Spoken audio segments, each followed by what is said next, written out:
శ్రీమన్నారాయణ నమః. అందరికీ నమస్కారం. ఇవాళ మనం వినబోతున్నది తిరుప్పావై 13వ పాసురం.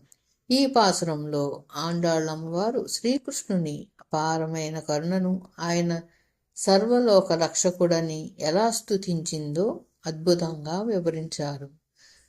పుల్లిన్ వాయ్ కీండానై అంటే పాము అయిన కాళీయుని నోరు పగలగొట్టి అతని అహంకారాన్ని అణిచివేసినవాడా, కేసి బకాసురుడు వంటి మహారాక్షసులను సంహరించినవాడా, నీ శరణు కోరిన వారిని ఎప్పుడూ విడిచిపెట్టని కరుణామూర్తివి నీవే.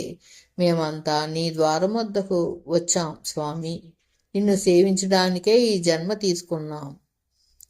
ఈ భావం ఏమిటంటే, ఈ పాసురంలో ఆండాళ్ళ అమ్మవారు భగవంతుని శక్తి కన్నా ఆయన దయే గొప్పది అని మనకు గుర్తు చేస్తున్నారు. కృష్ణుడు కేవలం యుద్ధవీరుడు మాత్రమే కాదు, భక్తుల కోసం ఏదైనా చేసే కరుణాసాగరం.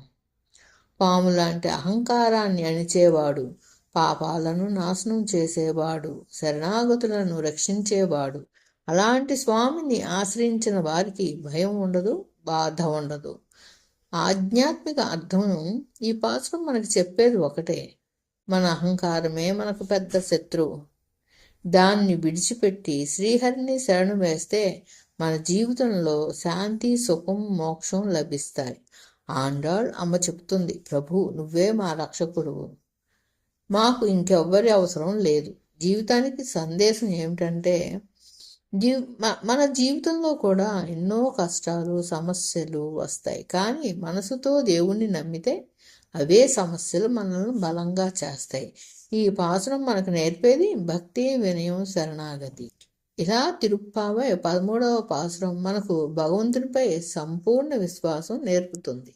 ఈ పాసురం వినడం ద్వారా మన హృదయం పవిత్రమవుతుంది, మన జీవితం ప్రశాంతమవుతుంది. మీకు ఈ వివరణ నచ్చితే లైక్ చేయండి, షేర్ చేయండి, మరియు ఇలాంటి మరిన్ని భక్తి వీడియోల కోసం మా ఛానల్ను సబ్స్క్రైబ్ చేయండి. జై శ్రీకృష్ణ, జై శ్రీమన్నారాయణ.